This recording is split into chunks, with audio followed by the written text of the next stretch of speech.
Hello and welcome back to my channel. तो हम आ चुके हैं एक और नई वीडियो के साथ। वीडियो शुरू करने से पहले इस वीडियो को लाइक और हमारे इस चैनल को सब्सक्राइब जरूर करें। फिल्म की शुरुआत चार्ली नाम के एक बंदे से होती है जो CIA में क्रिप्टोग्राफर था। भले ही वो शर्मीला था, लेकिन प्रोग्रामिंग में एकदम उस्ताद था। वो और उसकी बीवी सारा अपने छोटे से घर में खुशी खुशी रहते थे। एक दिन सारा को लंदन में 5 दिन की बिजनेस ट्रिप पर जाना पड़ा। हालांकि चार्ली को उससे दूर रहना बिल्कुल पसंद नहीं था, फिर भी वो समझता था कि उसका काम कितना ज़रूरी है। जब उसकी कार निकलने लगी तो चार्ली मजाक में थोड़ी दूर तक उसके पीछे भागा। उसे नहीं पता था कि ये आखिरी बार है जब वो एक दूसरे को देख रहे हैं। उसे विदा करने के बाद चार्ली CIA हेडक्वार्टर्स गया। वहां अचानक उसकी मुलाकात अपने दोस्त एजेंट बेयर से हुई। सालों पहले चार्ली ने एक बार बेयर की जान बचाई थी और तब से दोनों अलग अलग नेचर के होने के बावजूद पक्के दोस्त बन गए थे। चार्ली ने अपना बैज स्वाइप करके 5वीं बेसमेंट फ्लोर तक पहुंचा, जहां एजेंसी का क्रिप्टोग्राफी और एनालिसिस डिवीजन था। सिक्योरिटी ऑफिसर्स बहुत ध्यान से चेक करते थे कि कोई गैर जरूरी चीज अंदर न जाए, लेकिन सालों से काम करते करते चार्ली इन सख्त प्रोटोकॉल्स का आदी हो चुका था। अपनी डेस्क पर बैठकर वो झटपट काम में लग गया। थोड़ी देर बाद उसे इनकुलाइन कोड नेम से किसी ने मैसेज भेजा। पहले भी उन दोनों ने कई बार बात की थी, लेकिन इस बार उस शख्स ने 2.1 टेराबाइट डेटा ट्रांसफर किया। काबुल, अफगानिस्तान से जुड़ी क्लासिफाइड जानकारी 2014 से 2022 तक की। चैट करते हुए जब चार्ली ने असली पहचान निकालने की कोशिश की तो उसे पता चला कि डेटा में बेहद क्लासिफाइड CIA फाइलें थीं। वो और जानना चाहता था, लेकिन डॉक्यूमेंट्स एन्क्रिप्टेड थे और खुल नहीं रहे थे। तभी सारा का फोन आया, लेकिन चार्ली इतना डूबा था क्लासिफाइड फाइलों में कि बात करने का मूड नहीं था। उसने कहा कि जरूरी काम है और बाद में फोन करूंगा। उसे क्या पता था कि ये उनकी आखिरी बातचीत होगी। फोन काटकर चार्ली अपना लैपटॉप लेकर डेटा रूम में गया। सोचा वहां फाइलें क्रैक कर लूंगा।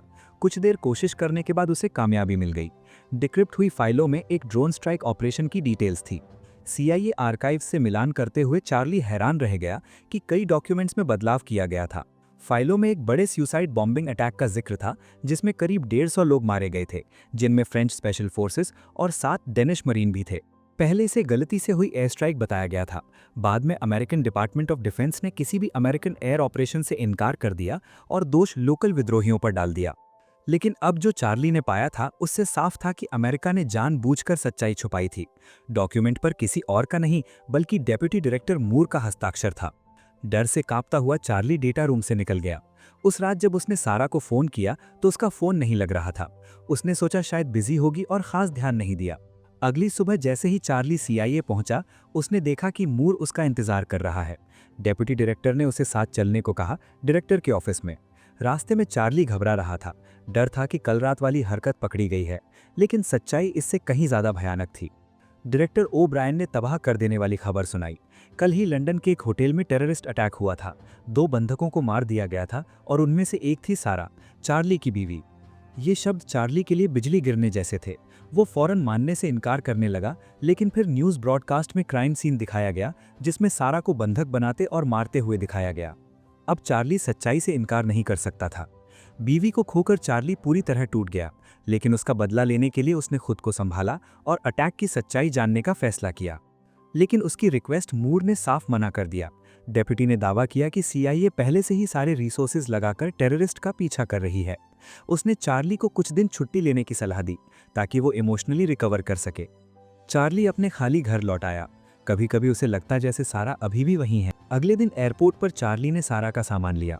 उसके सूटकेस में उसे एक अच्छे से लपेटा हुआ गिफ्ट मिला, उसका बर्थडे प्रेजेंट जो सारा ने प्यार से तैयार किया था। वापस काम पर आकर उसने चुपके से अपनी जांच शुरू की। चार्ली ने होटल के सर्विलेंस कैमरे एक्सेस करके रिकैलिब्रेट किए। फुटेज में दिखा कि चारों हमलावर एक पुरानी टूटी फूटी कार में पार्किंग गैराज में घुसे। लग रहा था जैसे किसी से डील कर रहे हैं, तभी अचानक झगड़ा हो गया। गोलियां चली, अलार्म बजने लगे और घबराहट में हमलावरों ने कॉन्फ्रेंस हॉल में घुसकर बंधक बना लिए। मॉनिटर्स में दिख रहा था कि सारा एक छोटी बच्ची को अपने पीछे छुपा रही थी। इसी हिम्मत की वजह से वो टेररिस्ट का मुख्य निशाना बनी। वॉइस रिकग्निशन सॉफ्टवेयर का इस्तेमाल करके चार्ली ने ऑडियो रिकॉर्डिंग्स को ग्लोबल इंटेलिजेंस डेटाबेस से मैच किया। उसने फौरन एक को पहचान लिया, ब्लाजिक, एक कुख्यात बेलारूसी क्रिमिनल। वही तरीका अपनाकर उसने दूसरे बंदे को पहचाना, एलिश, जो पहले अफ्रीकन स्पेशल फोर्सेज में था और अब ब्लैक मार्केट में हथियारों की तस्करी करता था। जल्द ही सशस्त्र पुलिस ने होटल को घेर लिया। टेररिस्ट्स ने बंधकों को ढाल की तरह इस्तेमाल किया और अपनी धमकी को और खतरनाक बनाने के लिए उन्होंने बेरहमी से सारा को सबके सामने मार दिया। हालांकि शूटर ने मास्क पहना था, लेकिन चार्ली ने अलग अलग एंगल्स की फुटेज जोड़ी। फेशियल रिकग्निशन और चाल का विश्लेषण करके उसने कंफर्म किया कि शूटर शिलर था, एक कुख्यात मर्सनरी जो गैर कानूनी मिलिट्री ग्रुप्स और अस्थिर देशों के लिए हत्याएं करता था। चौथी हमलावर थी ग्रेचन, जो पूर्व अर्मीनियन एजेंट थी और फिलहाल पेरिस में छुपी हुई थी। हर रोज वो उसी कैफे में जाकर ब्रेड खरीदती थी। चार्ली को हैरानी हुई जब उसने ये जानकारी मूर और बाकियों को बताई, तो वो अजीब तरह से शांत रहे, कोई हैरानी नहीं दिखाई। मूर ने समझाया कि वो पूरा नेटवर्क खत्म करना चाहते हैं। दावा किया कि इस नेटवर्क का सारा से कोई लेना देना नहीं, बल्कि नेशनल सॉवरेनिटी और सिक्योरिटी का मामला है। गिरफ्तारी का ऑर्डर देने के बजाय मूर ने चार्ली को थेरेपी में भेजने का इंतजाम किया। कह रहा था कि इससे उसका ट्रॉमा खत्म हो जाएगा और वो काम पर वापस आ सकेगा। लेकिन चार्ली ने अपना फैसला कर लिया था, अगर एजेंसी कुछ नहीं करेगी तो वो खुद करेगा। अगले दिन उसने एक छोटी सी स्टोरेज डिवाइस अपनी आईडी बैच क्लिप में छुपाई और हेडक्वार्टर्स की सिक्योरिटी से आराम से निकल गया। आखिर सीआईए की ज़्यादातर सिक्योरिटी सिस्टम उसी ने तो डिज़ाइन की थी। उसने बॉम्बिंग कैंपेन से जुड़े सभी क्लासिफाइड डॉक्यूमेंट्स प्रिंट किए जो मूर ने ऑथराइज किए थे। फिर स्पेशलाइज्ड डीगॉसर का इस्तेमाल करके पक्का किया कि डिजिटल रिकवरी मुमकिन ना हो। अगले दिन चार्ली मूर के ऑफिस में घुसा और वो सबूत वाली फाइलें उसकी मेज़ पर पटक दी। उसने मूर को चेतावनी दी कि अगर उसने सहयोग नहीं किया तो ये डॉक्यूमेंट्स ऑटोमेटिकली तय समय पर हर बड़े न्यूज़ आउटलेट को भेज दिए जाएंगे। चार्ली की मांग साफ थी, वो एक ऑपरेटिव की तरह ट्रेनिंग चाहता था और चारों टेररिस्ट्स की सारी इंटेलिजेंस चाहिए था ताकि वो अपने हाथों से उन्हें मार सके। मूर ने हंसते हुए कहा कि एक चश्मिश प्रोग्रामर सोच रहा है कि वो असैसिन बन जाएगा, लेकिन सीधी धमकी के सामने उसके पास मानने के अलावा कोई चारा नहीं था। चार्ली के जाते ही मूर और उसके साथी फौरन मीटिंग करने लगे। उन्होंने फैसला किया कि फिलहाल उसे ट्रेन करेंगे और चुपके से छुपी फाइलें ढूंढेंगे। एक बार मिल गई तो उसे खत्म कर देंगे। जल्द ही चार्ली को एक गुप्त सीआईए ट्रेनिंग फैसिलिटी में ले जाया गया, जहां अनुभवी इंस्ट्रक्टर हेंडरसन ने उसे एक स्पेशल प्रोग्राम में डाला। इस बीच सीआईए सर्च टीमें उसके ऑफिस और घर की तलाशी लेने लगी, लेकिन कुछ नहीं मिला। हेंडरसन की पर्सनल ट्रेनिंग के बावजूद चार्ली की शूटिंग बेहद खराब थी। जब तक वो टारगेट के बिल्कुल पास न खड़ा हो, उसकी गोलियां भटक जाती थीं। स्टैंडर्ड फील्ड एजेंट बनने का उसके पास कोई मौका नहीं था। लेकिन हेंडरसन को उम्मीद नहीं थी कि चार्ली एक्सप्लोजिव्स में जीनियस निकलेगा। सिर्फ कुछ प्रैक्टिस सेशंस के बाद बॉम्ब असेंबल करने में उसकी स्पीड और एक्यूरेसी अनुभवी ऑपरेटिव से भी बेहतर हो गई। समय के साथ हेंडरसन की कड़ी ट्रेनिंग में चार्ली ने क्लार्क कोड नेम इस्तेमाल करते हुए कई सर्वाइवल स्किल्स सीख लीं। आखिरकार उसने प्रोग्राम पूरा कर लिया और हेंडरसन ने उसे फर्जी पासपोर्ट भी दिया। इस बीच सीआईए को बड़ी मेहनत के बाद आखिरकार एक छुपी हुई डिस्क मिली, लेकिन जब डिक्रिप्ट की तो वो खाली निकली। चार्ली अपने 170 आईक्यू के साथ उन्हें बेवकूफ़ बना रहा था, एजेंसी को चक्कर में घुमा रहा था। जब मूर ने चार्ली को खत्म करने का फैसला किया तो पता चला कि ट्रेनिंग बेस खाली है। चार्ली अपने सारे फर्जी दस्तावेज लेकर फैसिलिटी के बायोमेट्रिक सिक्योरिटी सिस्टम को आराम से बाईपास करके निकल गया था। तब जाकर हेंडरसन को समझ आया कि उसने अपने प्रोग्रामर से स्टूडेंट को कम आंका था। मूर और भी परेशान हो गया, चार्ली सही समय पर भाग कैसे गया। तभी उसने वो फाइल देखी जो चार्ली छोड़ गया था। बाइंडर की क्लिप के अंदर एक छोटा सा बगिंग डिवाइस था। तब तक चार्ली हजारों मील दूर जा चुका था। उसने ट्रैकर फेंक दिया और पेरिस के लिए प्लेन पकड़ ली। उसका पहला टारगेट पूर्व एजेंट ग्रेचेन। उसने उन बेकरीज पर नजर रखी जहां वो अक्सर जाती थी और जल्द ही उसका घर ढूंढ लिया। जब ग्रेचेन एक दोस्त के साथ बाहर गई तो चार्ली ने ऑनलाइन सीखी हुई लॉक पिकिंग ट्रिक से उसके अपार्टमेंट में घुस गया। जगह खंगालते हुए उसे एक यात्रा कार्यक्रम मिला। उसने अपने फ़ोन से फ़ोटो खींची और दराज से एक हैंडगन निकाल ली। जैसे ही वो जाने वाला था, अलार्म बज गया। ग्रेचेन जल्दी वापस आ गई थी। चार्ली जल्दी से ऊपर छुपने भागा, लेकिन दुश्मन सामने होने के बावजूद वो ट्रिगर नहीं दबा सका। घबराकर वो अपार्टमेंट से भाग गया। लेकिन मारने के लिए हमेशा बंदूक की ज़रूरत नहीं होती। चार्ली को पता चला कि ग्रेचेन को पॉलन से गंभीर एलर्जी है। अगले दिन उसने गुलदस्ता खरीदा, पॉलन निकाला और रिफाइन किया। कुछ दिन बाद मेडिकल चेकअप के दौरान चार्ली ने क्लिनिक सिस्टम हैक करके भटकाव पैदा किया, डॉक्टर के भेष में अंदर घुसा और उसकी ऑक्सीजन सप्लाई में पॉलन डाल दिया। बंद कमरे में ग्रेचेन का दम घुटने लगा। चार्ली ने उससे कहा कि अगर वो शिलर की लोकेशन बता दे तो वो उसे जिंदा छोड़ देगा। लेकिन पूर्व एजेंट एक माहिर एक्ट्रेस निकली। जैसे ही उसने दरवाज़ा खोला, वो उस पर झपट पड़ी। दोनों में जोरदार लड़ाई हुई, लेकिन चार्ली कोई मुकाबला नहीं था। ग्रेचेन छूटकर बाहर भागी, लेकिन चार्ली के गोली चलाने से पहले ही एक तेज रफ्तार कार ने उसे टक्कर मारकर मार दिया। उसने उसका फ़ोन पकड़ा, होटल वापस भागा, अपना सामान पैक किया और फौरन मार्सेले फ्रांस के लिए निकल दिया। ग्रेचेन की मौत से सीआईए का ध्यान तुरंत गया। मूर ने डायरेक्टर ओब्रायन से झूठ बोला, कहा कि एजेंसी का कोई हाथ नहीं।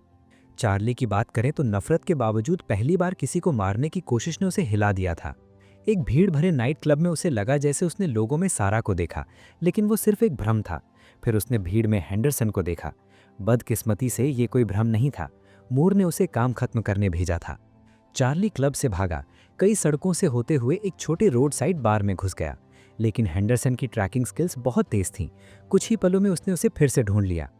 चार्ली रेस्टरूम में भागा, लेकिन वहां कोई खिड़की नहीं थी, कोई वेंट नहीं, बाहर जाने का कोई रास्ता नहीं था। हार मानकर वो वापस बार में आया तो हेंडरसन काउंटर पर इंतजार कर रहा था।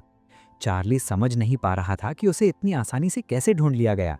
हेंडरसन ने ठंडे लहजे में समझाया कि जो फ़ोन उसने ग्रेचेन से लिया था वो रेडार बीकन की तरह काम कर रहा था। फिर उसने जोड़ा कि चाहे किसी का आईक्यू कितना भी ऊंचा हो, बेकार है। जिस पल घबराहट होती है, प्लान धरा का धरा रह जाता है।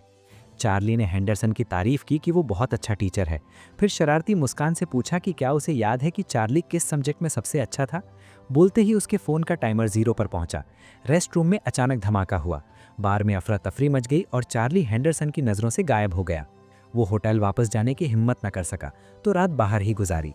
सुबह होते ही चार्ली ने हैकर इनक्विलाइन से मदद के लिए मैसेज किया। वो मिलने के लिए राजी हो गई। चार्ली फौरन इस्तांबुल तुर्की की फ्लाइट पकड़ कर गया। उसके बताए पते पर जाकर वो एक बुक स्टोर गया जहां किसी ने उसे किताब दी। उसे बड़ा झटका लगा। 5 साल से जिस हैकर से वो बात कर रहा था वो असल में एक युवा महिला थी। उसका पति असली इनक्विलाइन CIA इन्फॉर्मेंट और पूर्व KGB एजेंट था। शादी के बाद उसने अपनी सारी स्किल्स उसे सिखा दी। कुछ समय बाद रशियन इंटेलिजेंस ने उसे खिड़की से धक्का देकर मार दिया। तब से वो भाग रही थी और अपने पति की भूमिका संभालकर उसके कोड नेम से CIA से संपर्क जारी रखे हुई थी। वो चार्ली को एक समुद्र किनारे के सेफ हाउस में ले गई। 3 साल में पहली बार वो किसी जगह 1 महीने से ज्यादा रुकी थी। वहां उसने चारों टेररिस्ट्स के बारे में जो कुछ उसने पता किया था वो बताया। चार्ली ने अपनी इंटेल शेयर की। शिलर मुखिया था, ऑपरेशंस में बिचौलिया। इनक्विलाइन के डेटा से चार्ली को समझ आया कि शिलर मोर की गुप्त गतिविधियों के लिए भर्ती करता भी था। ब्लैज़ेक बेलारूसी क्रिमिनल, हालांकि मास्को बेस्ड था, लेकिन शानदार जिंदगी जीता था। दुनिया भर में घूमता था, हमेशा फर्स्ट क्लास सर्विस चुनता था। वो सबसे आसान टारगेट हो सकता था। ब्लैज़ेक की सोशल मीडिया पर चार्ली ने एक अंगूर के बाग में सेल्फी देखी। बैकग्राउंड में धुंधली इमारतों को डिजिटली एनहांस करने के बाद आर्किटेक्चर साफ साफ स्पेनिश था। और भी दिलचस्प बात ये कि कांच की खिड़की में हल्का सा रिफ्लेक्शन दिख रहा था जो ब्लैज़ेक की नई गर्लफ्रेंड को दिखा रहा था, एक मॉडल।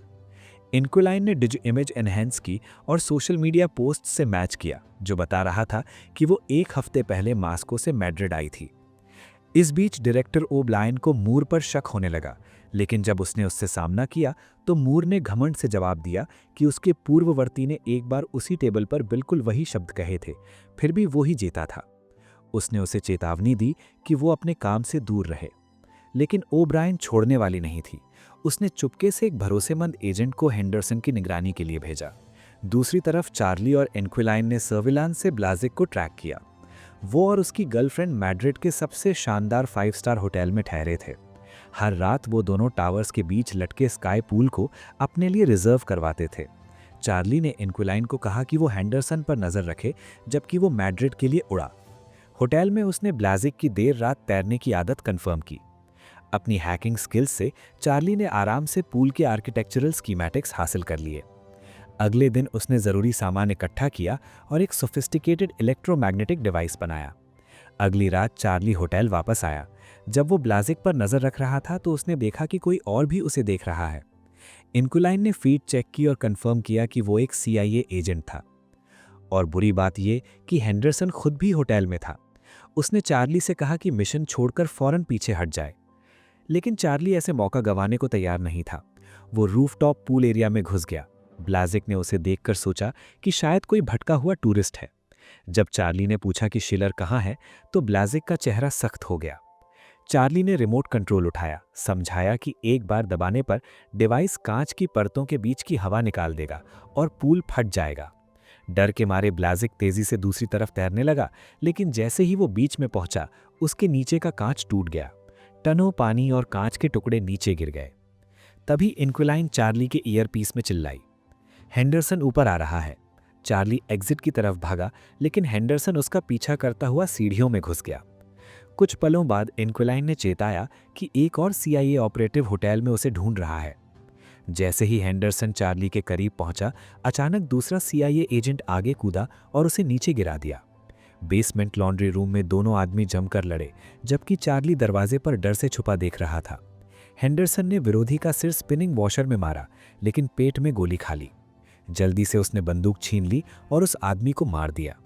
जब हेंडरसन और चार्ली की नजरें मिली तो हेंडरसन ने बंदूक गिरा दी और चार्ली को निकलने दिया। सीआईए हेडक्वार्टर्स में डायरेक्टर ओब्रायन ने मूर को बुलाया और पूछा कि चार्ली कहाँ है। मूर ने झूठ बोला, दावा किया कि चार्ली छुट्टी पर है, लेकिन ओब्रायन ने यकीन नहीं किया। वो उसे पहले ही मैड्रिड के एक होटल तक ट्रेस कर चुकी थी। इस बीच मूर के अधीनस्थों को शक हुआ कि कोई ब्लूटूथ के जरिए चार्ली से बात कर रहा है, और खोदा तो चैट रिकॉर्ड्स निकले जहां चार्ली ने अंदाजा लगाया था कि उसका संपर्क इस्तांबुल में रहता है और इंक्विलाइन कोड नेम इस्तेमाल करता है। इस सुराग से उन्होंने जल्द ही इंक्विलाइन की पहचान जोड़ ली और पता चला कि उसने अपने मृत पति का काम संभाल लिया है। मूर ने फौरन इस्तांबुल में रशियन केजीबी ब्रांच को अलर्ट कर दिया। इससे अनजान चार्ली इंक्विलाइन के सेफ हाउस वापस आया। वहां उसने उससे दिल खोलकर बात की, पहचान लिया कि उसने भी अपना साथी खोया है। अपने पति की मौत के बाद उसने कहा, दुनिया खामोश हो गई थी, रोजमर्रा की जिंदगी की आवाजें गायब हो गई थी, सिर्फ खालीपन रह गया था। उसने पूछा कि क्या वो ये सब अपने दिल की खामोशी भरने के लिए कर रहा है। उस रात अलार्म के तौर पर रखे तीतर जोर से चिल्लाने लगे।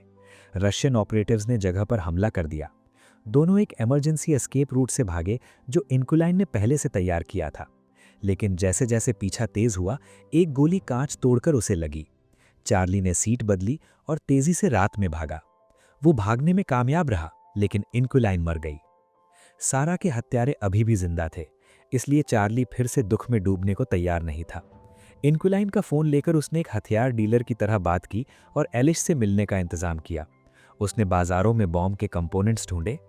तैयारी के बाद वो नॉन स्टॉप कॉन्स्टेंटा रोमानिया में एक वीरान गोदाम में पहुंचा, जो तय की गई जगह थी। डिजिटल ट्रिक इस्तेमाल करके उसने अपना चेहरा दूसरे देश में किसी राहगीर पर सुपर इम्पोज किया, जिससे सीआईए सर्विलांस उसकी पटरी से उतर गई। जल्द ही एलिश और उसके आदमी पहुंचे। एक कुर्सी पर सिर्फ एक फोन रखा था। इसके जरिए चार्ली ने एलिश को एक डब्बा खोलने को कहा, जिससे motion sensitive directional bomb trigger हो गया। अगर एलिश हिला या ढक्कन बंद किया तो धमाका हो जाएगा। खतरा देखकर उसके आदमी भाग गए। चार्ली आगे बढ़ा और पूछा कि शिलर अभी कहाँ है। एलिश के पास कबूल करने के अलावा कोई चारा नहीं था। ग्रेचन और ब्लाजिक की मौत के बाद से शिलर गहरी छुपाई में चला गया था। रशियन तट के पास एक मालवाहक जहाज पर रह रहा था। उस तक पहुंचने का एकमात्र रास्ता बाल्टिक सागर पर प्रिमोस्क पोर्ट के एक कैफे से था। चार्ली ने एलिश का फोन ले लिया, लेकिन वादे के अनुसार उसे आजाद नहीं किया। वो वहीं छोड़कर चला गया। कुछ पल बाद एलिश उड़ गया। इस बीच मूर को फिर से एहसास हुआ कि उसे फिर बेवकूफ बनाया गया। चार्ली रोम में नहीं था, उसे रोमानिया में एक बस में देखा गया था। चार्ली आगे बढ़ता रहा। आखिरकार प्रिमोर्स्क क्रूज पहुंचा, जहां वो एक छोटी सी सराय में ठहरा। अगली सुबह उसने बंदरगाह का मुआयना किया, लेकिन देर नहीं लगी कि स्थानीय लोगों की नजर उस पर पड़ने लगी। पीछे हटने को मजबूर चार्ली को किसी ने रोका, बेयर ने गर्मजोशी से उसे कैफे में खींच लिया। चार्ली ने साफ पूछा कि क्या वो उसे मारने आया है, लेकिन बेयर ने सिर हिलाया, कहा कि वो मदद करने आया है। चार्ली पहले ही 3 लोगों को मार चुका था। अगर किसी तरह शिलर को भी मार देता है तो रूस से कैसे भागेगा। वो ताकतें उसे नहीं छोड़ेंगी। अगर चार्ली अभी बेयर के साथ चला जाए तो वो उसकी सुरक्षा की गारंटी दे सकता है। बेयर अकेला आया था, सिर्फ सालों पहले की जान बचाने का कर्जा चुकाने। लेकिन चार्ली अडिग था। जब तक शिलर मरेगा नहीं, वो हार नहीं मानेगा। उसका दृढ़ निश्चय देखकर बेयर ने और दबाव नहीं डाला। बेयर से अलग होने के बाद चार्ली ने शिलर के संपर्कों पर नजर डाली। उसने एक सप्लाई बोट को घाट पर डॉक करते देखा, जो एक रशियन मालवाहक जहाज की थी। समुद्री नक्शों का अध्ययन करके चार्ली ने कंफर्म किया कि शिलर उसी जहाज पर छुपा है। अगली सुबह बोट को ट्रैक करते हुए चार्ली को मार पड़ी और वो बेहोश हो गया। जब होश आया तो वो अंतर्राष्ट्रीय पानी में मालवाहक जहाज पर था। आखिरकार वो शिलर के सामने था, जिसने उसकी बीवी को मारा था। चार्ली की कहानी सुनने के बाद शिलर ने ठंडे लहजे में स्वीकार किया कि सारा सिर्फ एक टैक्टिकल चॉइस थी। किसी को मरना था ताकि वो आज़ाद हो सके। उसने बताया कि चार्ली भी उसी जैसा है। उसने सिर्फ शिलर को ढूंढने के लिए इतने लोगों को मारा। चार्ली की पिछली हत्याओं का विश्लेषण करते हुए शिलर ने देखा कि चार्ली ने कभी खुद ट्रिगर नहीं दबाया, हमेशा पेचीदा जाल बिछाए जो शिकार को बचने का मौका देते थे, ताकि वो दिखावा कर सके कि उसके हाथ सच में खून से नहीं सने। चार्ली की खामोशी देखकर शिलर ने उसे एक पिस्तौल थमाई और यहां तक कि घुटने टेक दिए, सारा के आखिरी पलों की नकल करते हुए उसे गोली चलाने को उकसाया। चार्ली ने काफी देर तक उस पर निशाना साधा, जिससे शिलर बेचैन हो गया। आखिरकार चार्ली ने कबूल किया कि वो ट्रिगर नहीं दबा सकता। वो सिर्फ चाहता था कि शिलर वही निराशा महसूस करे जो सारा ने महसूस की थी। उसी पल जहाज रास्ते से भटककर फिनिश पानी में घुस गया। पता चला कि चार्ली ने यह सब पहले से प्लान किया था। उसने जहाज की नेविगेशन सिस्टम हैक की थी और इंटरपोल की लोकेशन बता दी थी। जल्द ही फिनिश पेट्रोल शिप्स करीब आ गईं और इंटरपोल हेलीकॉप्टर्स ऊपर चक्कर काटने लगे। शिलर और उसके आदमियों के पास कोई रास्ता नहीं था। कुछ दिन बाद CIA हेडक्वार्टर्स में एक प्रेस कॉन्फ्रेंस हुई। ओब्रायन ने घोषणा की कि मूर ने जो ड्रोन स्ट्राइक्स ऑथराइज किए थे वो इंटरनेशनल कानून का उल्लंघन थे। उसे और उसके सहयोगियों को मिलिट्री ट्रिब्यूनल का सामना करना होगा। छिपाए गए नागरिक हताहतों की संख्या आखिरकार सामने आई। चार्ली को बेकसूर घोषित किया गया और एजेंसी में दोबारा बहाल किया गया। फिर चार्ली सारा की कब्र पर गया। जब वो पार्किंग लॉट में लौटा तो हेंडरसन अचानक पैसेंजर सीट पर प्रकट हुए। उसकी आंखों में इज्जत थी। उसने चार्ली से कहा कि उसने उम्मीद से कहीं बेहतर किया। और इसी के साथ कहानी यहाँ पर खत्म हो जाती है। अगर आपको भी ये कहानी पसंद आई हो तो इस वीडियो को लाइक कर दें और मज़ीद ऐसी वीडियोस देखने के लिए हमारे इस चैनल को सब्सक्राइब ज़रूर करें।